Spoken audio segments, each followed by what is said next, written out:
Salam, selamat pagi, selamat beribadah kepada jemaat Tuhan semua yang bersama saya di dalam siaran langsung kita, kebaktian online kita pada pagi ini.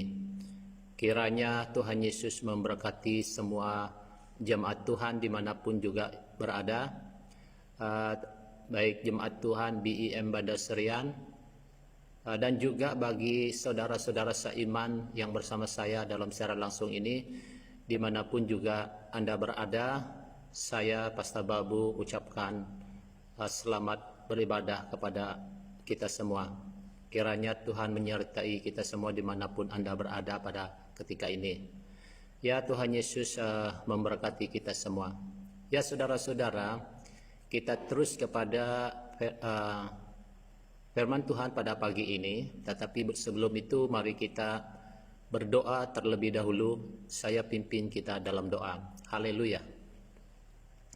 Bapa kami yang ada di sorga, Bapa yang kami kasihi, di dalam nama Tuhan Yesus kami datang di hadirat Tuhan pada pagi ini mengucap syukur kepada Tuhan karena Tuhan baik, Tuhan mengasihi kami. Tuhan tidak pernah meninggalkan kami. Walau apapun yang terjadi, kami tahu bahwa Tuhan senantiasa menyertai, melindungi kami, sehingga kami senantiasa dalam kasih anugerah Tuhan yang senantiasa menyertai kami. Terima kasih Tuhan Yesus, terpuji namamu. Bapa, pada pagi ini kami datang merendahkan diri kami di hadirat-Mu Tuhan, menyerahkan segenap tubuh jiwa roh kami ke dalam tangan-Mu. Kami rindu agar Tuhan terus menjamah hati kami, hidup kami, agar kami hidup berkenan di hadapan-Mu ya Bapa. Bapa, kami sebentar kami mau merenungkan firman Tuhan. Mari kami mohon supaya melalui kuasa Roh Kudus-Mu yang menyertai kami, memberi pengertian yang benar tentang kebenaran firman-Mu, supaya firman Tuhan yang kami sama-sama pelajari pada pagi ini menjadi berkat yang baru bagi kami, supaya olehnya kami kuat, kami teguh di dalam Engkau ya Bapa. Terima kasih Tuhan Yesus, terpuji namamu. Ini doa kami, permohonan kami. Dalam nama Tuhan Yesus kami sudah berdoa. Amin, amin. Tema kita pada pagi ini yaitu Tuhan memberi yang terbaik untuk kita. Saudara-saudara, memang Tuhan adalah Allah kita yang baik. Sudah tentu juga Dia memberi yang terbaik untuk anak-anaknya. Nah, sebagai kita manusia biasa, memang kita berusaha sungguh-sungguh untuk membuat yang terbaik kepada anak-anak kita. Dan kita menyediakan yang terbaik untuk mereka, membuat yang terbaik untuk mereka, demi untuk kesenangan mereka, untuk kebaikan anak-anak kita. Demikian halnya Bapa kita yang ada di surga, Dia memberi yang terbaik kepada mereka yang meminta kepadanya. Dia memberi terbaik kepada semua orang. Maka itu pada pagi ini kita mau belajar dari firman Tuhan ini tentang Tuhan memberi yang terbaik untuk kita. Saya percaya bahwa semua orang percaya sudah menerima yang terbaik untuk kita.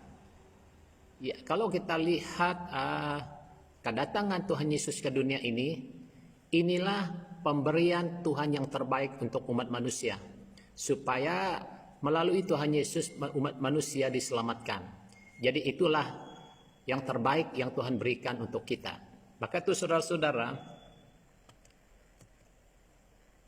mari kita belajar beberapa perkara tentang pemberian yang baik dari Tuhan. Yang pertama, kita lihat dalam beberapa kisah dalam Alkitab tentang pemberian Tuhan yang terbaik. Yang pertama, Allah memberi Set kepada Adam dan Hawa setelah kehilangan Abel. Ya. Itu yang pertama. Kita baca dalam Kejadian pasal 4 ayat 4 yang berbunyi demikian. Habel mempersembahkan korban persembahan dari anak sulung kambing dombanya dan Tuhan mempersembahkan anak sulung kambing dombanya dan Tuhan mengindahkan korban persembahan itu.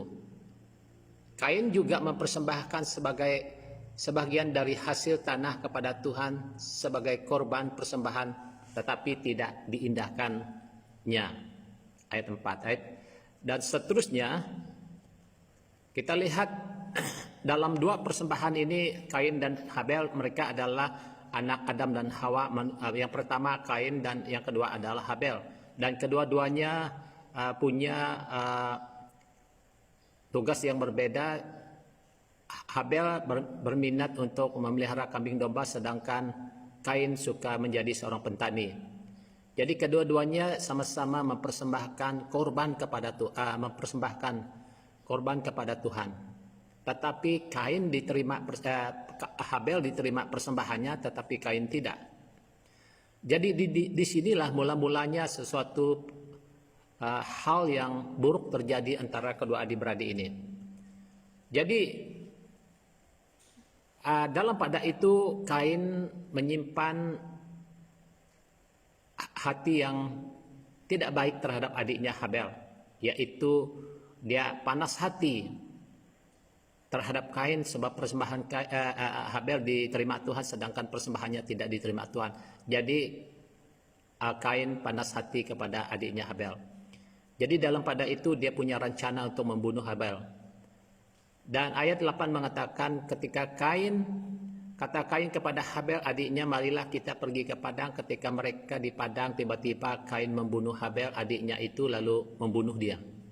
Memukul Habel adiknya itu, lalu membunuh dia. Jadi di situ kita lihat bahwa terjadi pembunuhan antara adik-beradik hanya karena Kain marah, benci terhadap Habel karena persembahan Habel diterima Tuhan. Jadi dalam pada itu kita lihat bahwa kedua orang ini memang sudah tentu dikasihi oleh orang tuanya, yaitu Adam dan Hawa. Keduanya, sebab Kain adalah anak sulung, sudah tentu juga keduanya mengasihi Kain. Begitu juga dengan Habel. Tetapi sekarang Habel telah mati dibunuh oleh Kain. Lalu sudah tentu kedua orang tuanya memang kecewa, sedih hati atas kehilangan anak kesayangan mereka itu tadi. Lalu ayat 25 mengatakan begini. Kejadian 4:25. Adam bersetubuh pula dengan istrinya, lalu perempuan itu melahirkan seorang anak laki-laki dan menamainya Set. Sebab katanya, Allah telah mengurniakan kepadaku anak yang lain sebagai ganti Habel, sebab Kain telah membunuhnya. Nah, di situ kita lihat bahwa Adam bersetubuh dengan istrinya Hawa, lalu melahirkan seorang anak laki-laki, yaitu namanya Set.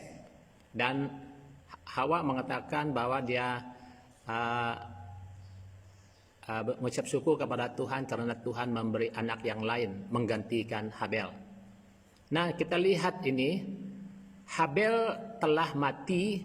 Habel adalah anak yang setia, yang mempersembahkan korban kepada Tuhan, tetapi telah dibunuh oleh Kain. Dan sekarang Tuhan menggantikan Habel dengan Enos, dengan Set. Jadi kita lihat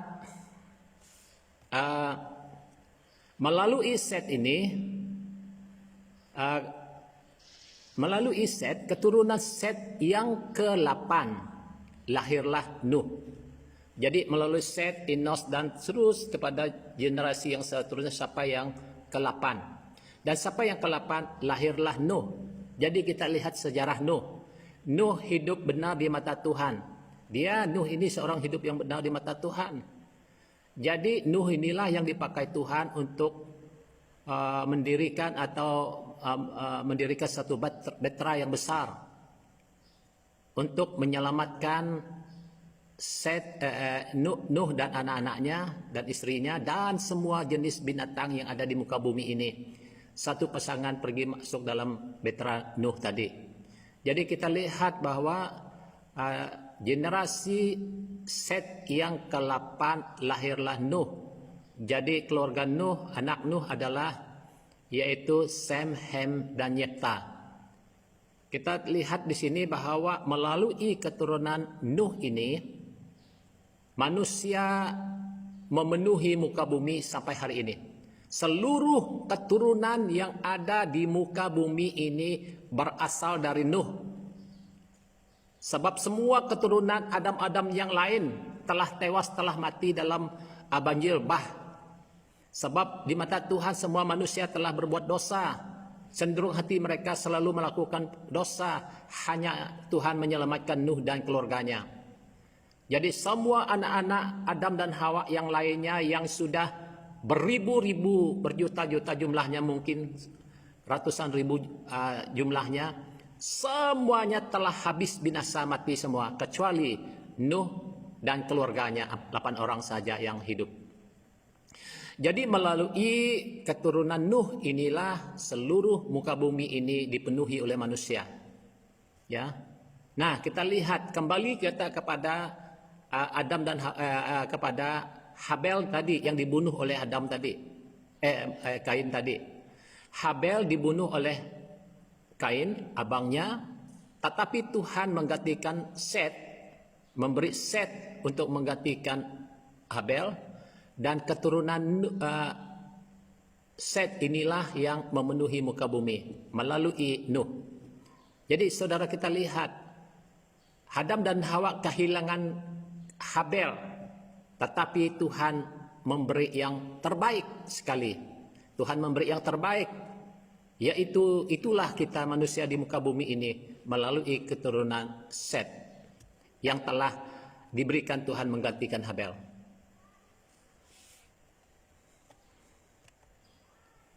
Dan yang kedua, Tuhan memanggil Yosua sebagai ganti Musa. Ya, ini kita lihat orang Israel ketika mereka keluar dari Mesir, Tuhan telah memilih Musa, memanggil Musa untuk membawa umat pilihan Tuhan orang Israel keluar dari Mesir. Dan Musa pun berbuat demikian. Dia menuntun umat Israel keluar dari Mesir.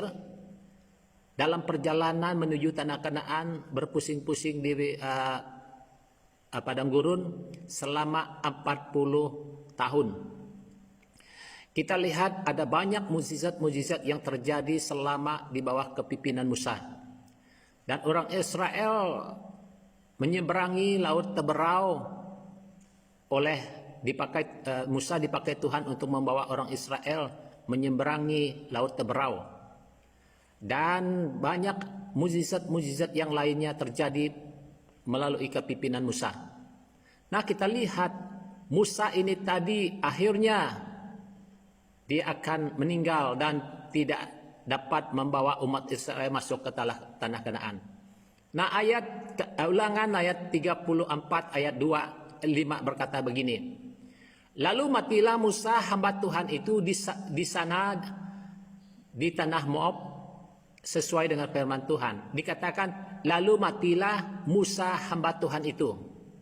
Nah, ketika Musa sudah mati, sudah tentu ada orang harus menjadi pengganti Musa. Di antara ratusan ribu orang Israel, siapakah layak menjadi pengganti Musa? Jadi Tuhan sendiri yang memilih. Jadi ayat Yosua pasal 1 ayat 2 berbunyi demikian. Sesudah Musa hamba Tuhan itu mati, berfirmanlah Tuhan kepada Yosua bin Nun, abdi Musa itu demikian. Hambaku Musa telah mati, sebab itu bersiaplah sekarang, seberangilah sungai Yordan ini, engkau dan seluruh bangsa ini, menuju negeri yang akan kuberikan kepada mereka, kepada orang Israel itu. Jadi saudara-saudara, setelah Musa wafat atau telah meninggal dunia, jadi Tuhan mengalihkan perhatiannya kepada Yosua.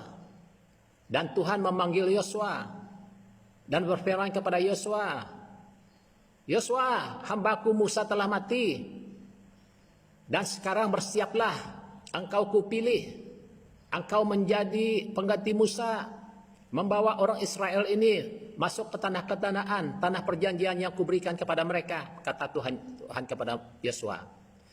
Jadi engkau harus membawa bangsa ini menyeberangi sungai Yordan. Kita lihat sungai Yordan itu juga adalah satu sungai yang sangat besar juga. Jadi oleh itu tidak ada perahu, tidak ada apa-apa pun yang boleh menyeberangi sungai itu. Hanya Tuhan memakai Yosua membuat mukjizat yang besar sehingga orang Israel dapat menyeberangi sungai Yordan dengan kaki yang kering. Seperti mana Musa juga dipakai Tuhan untuk membelah laut Teberau sehingga orang Israel berjalan kaki kering menyeberangi laut Teberau. Demikian juga Tuhan memakai Yosua untuk memimpin umat Israel menyeberangi sungai Yordan. Saudara-saudara, di sini kita lihat bahwa hamba Tuhan yang telah mati ini tadi, tetapi Tuhan memberi yang baru. Tuhan memberi Yosua yang baru. Dia memberi orang yang baik, yang terbaik untuk membawa orang Israel kepada tanah perjanjian. Saudara-saudara, kita lihat bahwa orang Israel telah merebut seluruh tanah Kanaan dengan senjata perang, dengan kekuatan yang disertai Tuhan. Saudara-saudara, tahukah kita bahwa saya dan saudara sebagai orang percaya, kita adalah generasi yang penerus bagi datuk bapak kita yang dahulu. Mereka adalah pemimpin-pemimpin agama, mereka adalah pastor penginjil, mereka adalah pemimpin-pemimpin sidang, pemimpin gereja. Tetapi mereka tidak ada lagi. Dan kitalah hari ini menjadi pengganti mereka. Sayalah pengganti mereka. Engkaulah, kitalah yang menjadi pengganti mereka yang terdahulu. Jadi oleh itu saudara-saudara, jika kita diberi kepercayaan sebagai pemimpin dalam gereja, sebagai pastor, ingat bahwa Tuhan memilih kita. Bahwa Tuhan tidak salah memilih orang. Bahwa Tuhan telah menetapkan kita untuk menjadi alat Tuhan, untuk menjadi salur berkat. Oleh itu saudara-saudara, kita lihat di situ bahwa Yosua mempersiapkan dirinya, dia menaati Tuhan, dia mengikuti perintah Tuhan, sehingga dia berhasil membawa orang Israel pergi ke tanah perjanjian. Jadi saudara-saudara, Yosua bergantung kepada kekuatan fisiknya, aska-askanya, dan senjata-senjata perangnya untuk melawan musuh-musuh di tanah Kanaan. Ya saudara-saudara, tetapi Tuhan yang menyertai mereka.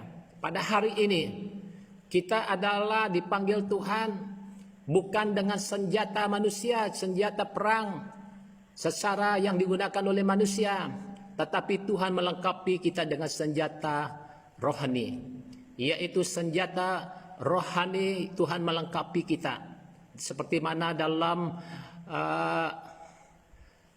Efesus pasal 6 ayat 10 sampai yang ke-17, di mana lengkap dengan senjata-senjata rohani.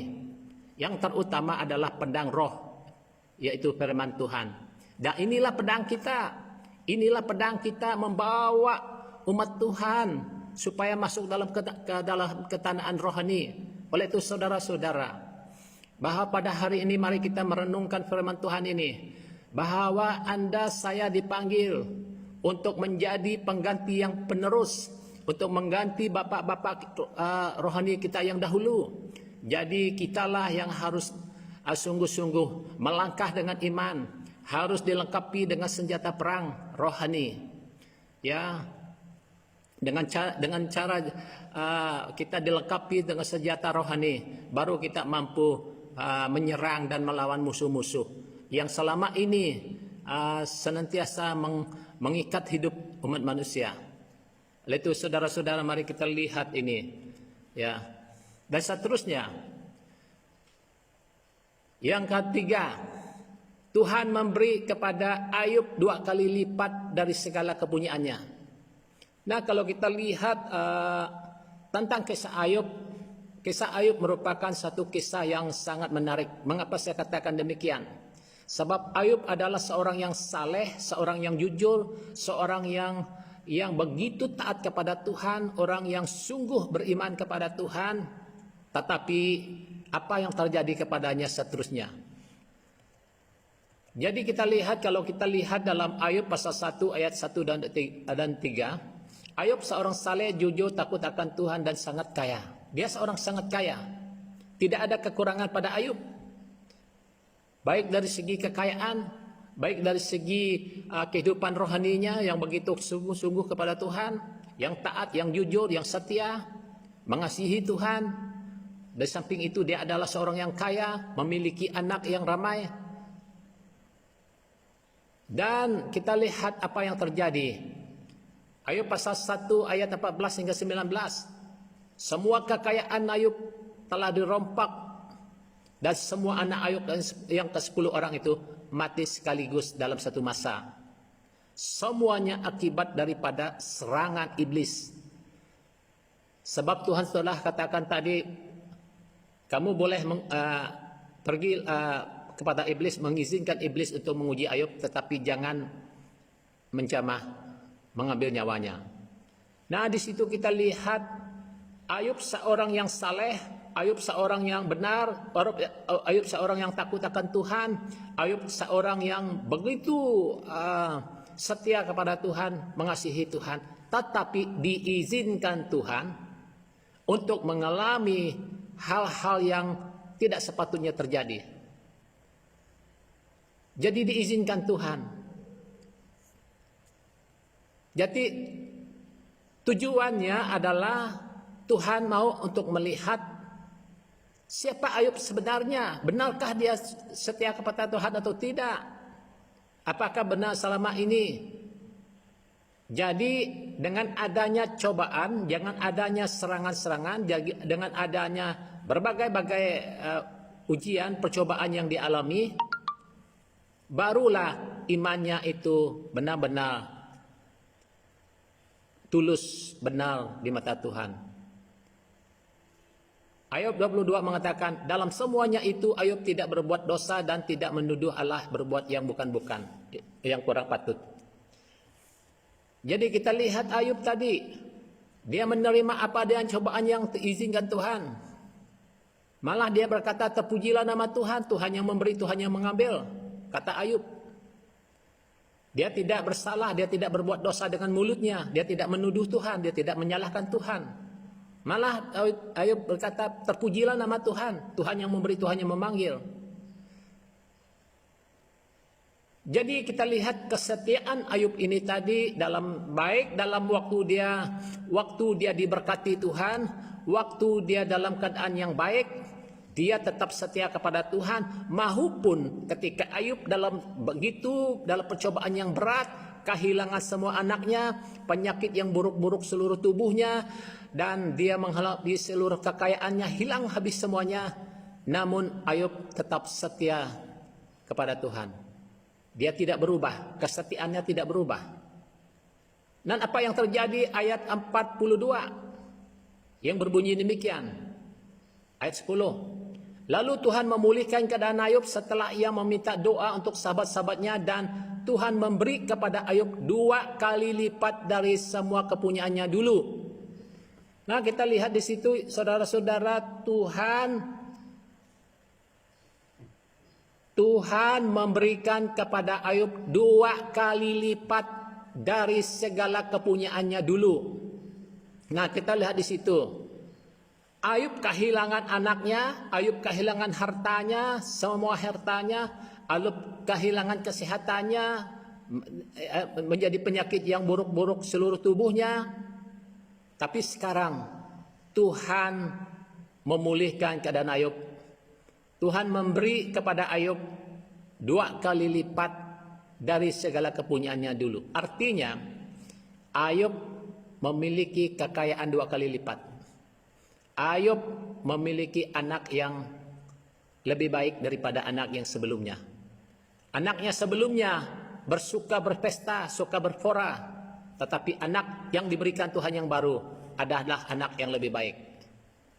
Yaitu dari semua manusia yang di muka bumi tidak ada seperti anak Ayub. Begitu indah, begitu cantiknya. Bukan cantik dari segi rupa paras saja, baik dari cantik dari segi kehidupan rohaninya. Berarti bahwa anak Ayub menjadi anak yang lebih baik daripada anak yang ke-10 yang tidak ada tadi, yang telah mati tadi. Saudara-saudara, dari segi manusia yang biasa, pasti kita akan kecewa dan hancur apabila kita kehilangan orang yang kita sayangi, seperti mana yang dialami oleh Ayub. Tetapi Ayub tidak pernah putus asa, kecewa, tidak menyalahkan Tuhan, melainkan memuliakan nama Tuhan. Nah, dalam pada itu Tuhan menggantikan kepada Ayub 2 kali lipat daripada yang dia punya dulu.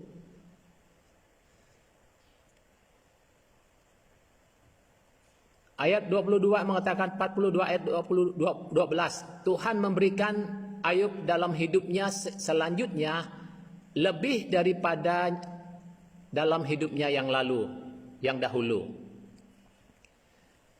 Ayat 15 mengatakan dia di seluruh negeri tidak terdapat perempuan secantik anak Ayub. Tidak ada seperti secantik anak Ayub. Bukan cantik secara rupa paras saja, tetapi cantik secara rohani. Punya sifat perangai yang baik, punya karakter yang baik. Saudara-saudara, inilah kita lihat bahwa Tuhan telah memberi sesuatu yang baru. Tuhan memberi yang terbaik untuk kita, saudara-saudara. Jadi saya percaya bahwa setiap orang dalam hidupnya pasti Tuhan memberi yang terbaik. Walaupun yang kita miliki sekarang ini kadang-kadang mengecewakan kita karena kita kehilangan. Karena kita kehilangan sesuatu yang kita kasihi atau yang kita miliki. Tetapi ketika kita hidup setia, ketika kita hidup taat, kita sungguh-sungguh mencari Tuhan, maka Tuhan pasti akan menggantinya kembali.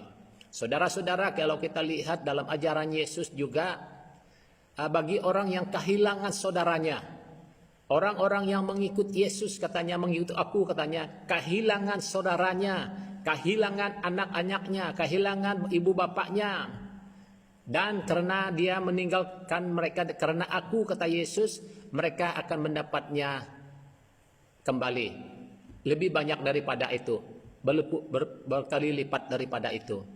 Sebab kita ada saudara, ibu bapak di dalam Tuhan Yesus. Maka itu saudara-saudara, kita lihat banyak orang kehilangan saudaranya, banyak orang yang kehilangan ibu bapaknya karena percaya Yesus, tetapi dia mendapatnya kembali lebih baik daripada sebelumnya. Saudara-saudara, oleh itu saudara-saudara, mari kita lihat juga dalam ajaran-ajaran Yesus.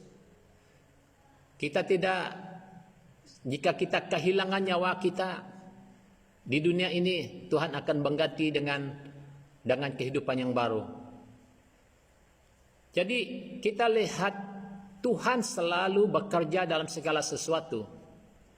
Jika Tuhan bekerja dalam sesuatu, maka kita harus percaya dan yakin bahwa ada maksud Tuhan dalam kehidupan kita untuk mendatangkan kebaikan bagi mereka yang mengasihi Dia.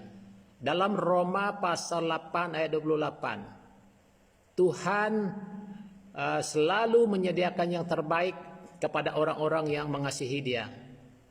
Jadi Tuhan dalam segala sesuatu ada rencana Tuhan. Rencana Tuhan yang terbaik dalam kehidupan setiap orang bagi orang yang mengasihi Tuhan. Jadi saudara-saudara, tidak ada yang tidak baik. Namun bagi pihak kita manusia menyakitkan, kita kehilangan sesuatu. Kita rasakan, oh mengapa harus begitu? Mengapa harus begini? Mengapa Tuhan mengizinkan begitu? Mengapa Tuhan izinkan begini? Sebenarnya Tuhan punya rencana lain. Sebenarnya Tuhan mau memberkati hidup kita. Sebenarnya Tuhan mau memberi yang terbaik untuk kita. Sebab rencanamu bukanlah rencanaku, kata Tuhan. Jadi oleh itu saudara-saudara, rencana kita selalunya tidaklah seperti rencana Tuhan. Rencana Tuhan untuk kita adalah lebih baik berbanding dengan rencana kita sendiri. Kita punya rencana. Semua orang punya rencana hidupnya. Tetapi rencana Tuhan lebih baik. Apa yang Tuhan lakukan untuk kita lebih baik. Tuhan memberi yang terbaik untuk kita. Maka itu kita harus peka untuk mengerti kehendak Tuhan. Kita harus faham dan mengerti mengapa Tuhan izinkan begini, izinkan begitu. Lalu kita percaya yakin di sebaliknya ada maksud Tuhan tertentu. Oleh itu saudara-saudara, pada hari ini, pagi ini, seperti mana firman Tuhan yang telah kita belajar pada pagi ini, mengenai 3 perkara, yaitu tentang Adam dan Hawa tadi. Adam dan Hawa kehilangan Habel, tetapi Tuhan memberi Enos. Dan juga kita lihat tadi di mana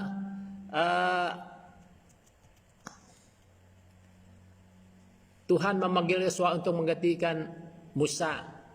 Demikian juga kita lihat bahwa Tuhan memberi kepada Ayub 2 kali lipat dari segala kepunyaannya dulu.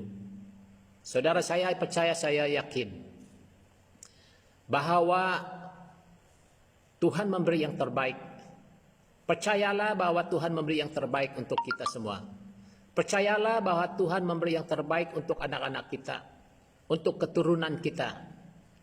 Kita lihat seperti mana ya, Tuhan memberi yang terbaik, maka keturunan Enos pun diberkati Tuhan.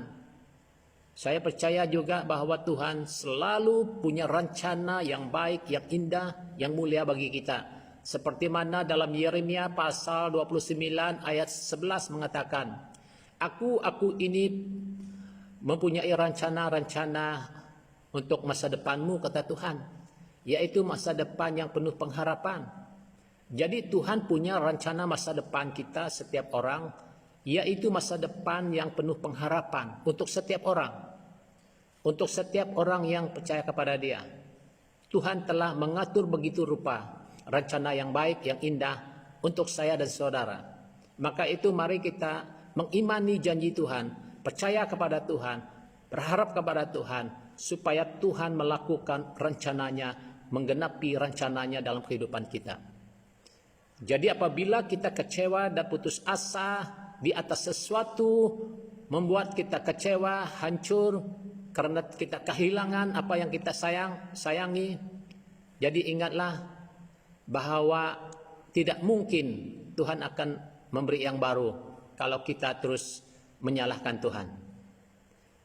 Jadi saudara-saudara, mari kita pada hari ini merendahkan diri kita di hadapan Tuhan, mengakui Dia dalam kehidupan kita, menempatkan Dia dalam yang pertama dalam kehidupan kita, supaya Dia melaksanakan rencananya yang baik, yang indah, yang telah Dia rancangkan dalam kehidupan kita, supaya Dia melaksanakannya sesuai dengan kehendak-Nya untuk masa depan saya dan untuk masa depan kita semua. Hanya kita harus percaya kepada Dia dan berharap kepada Dia. Saya yakin pada hari ini, saya percaya bahwa Tuhan pasti akan melakukan yang terbaik untuk saya dan saudara. Baik untuk gereja kita, untuk bangsa kita, untuk dimanapun Anda berada, baik kampung-kampung kita sendiri, baik bangsa-bangsa kita, baik negara kita, Tuhan pasti melakukan yang terbaik untuk kita semua. Jadi saudara-saudara, inilah sedikit firman Tuhan yang kita pelajari pada pagi ini mengenai Tuhan memberi yang terbaik untuk kita. Renung-renungkanlah apakah yang Tuhan telah lakukan dalam hidupmu. Apakah kita terpikir bahwa selama ini, sejak kita lahir sampai hari ini, Tuhan senantiasa menyertai kita dan telah memberkati hidup kita. Dan bukankah itu bermakna Tuhan telah memberi yang terbaik untuk kita sampailah detik saat ini. Dan saya percaya, saya yakin bahwa Tuhan tidak berhenti pada hari ini, tetapi Tuhan akan terus memberkati kita dan terus punya rencana di masa-masa yang akan datang.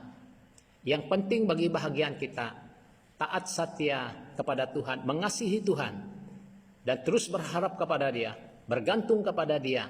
Jangan melihat apa yang terjadi di muka bumi ini, jangan melihat hal-hal yang mengecewakan kita, tetapi mari kita melihat Dia. Mari kita merenungkan firman-Nya, mari kita terus mengarahkan hidup kita kepada Dia, supaya rencananya digenapi dalam kehidupan kita, supaya Dia senantiasa melakukan yang terbaik untuk kita di masa depan. Jadi saudara-saudara, sampai disinilah firman Tuhan untuk kali ini. Kiranya Tuhan Yesus memberkati kita semua. Jadi mari kita berdoa, saya pimpin ke dalam doa. Bapa, kami datang di hadapan-Mu Tuhan mengucap syukur karena Engkau hadir bersama kami di dalam kebaktian online kami pada pagi ini Tuhan. Hamba-Mu telah berhenti berbicara. Kiranya melalui pimpinan Roh Kudus-Mu yang terus bekerja, mencamah setiap hati jemaat-Mu yang mendengar, supaya kami dapat mengerti dan memahami betapa Tuhan merancanakan yang terbaik untuk kami di masa depan, yaitu Tuhan selalu memberi yang terbaik untuk kami. Terima kasih Tuhan karena Engkau telah berbicara kepada kami. Berkatilah jemaat-Mu, berkatilah kami semua. Terima kasih Bapa. Dalam nama Tuhan Yesus kami sudah berdoa. Amin, amin. Terima kasih, Tuhan Yesus memberkati. Sehingga kita berjumpa lagi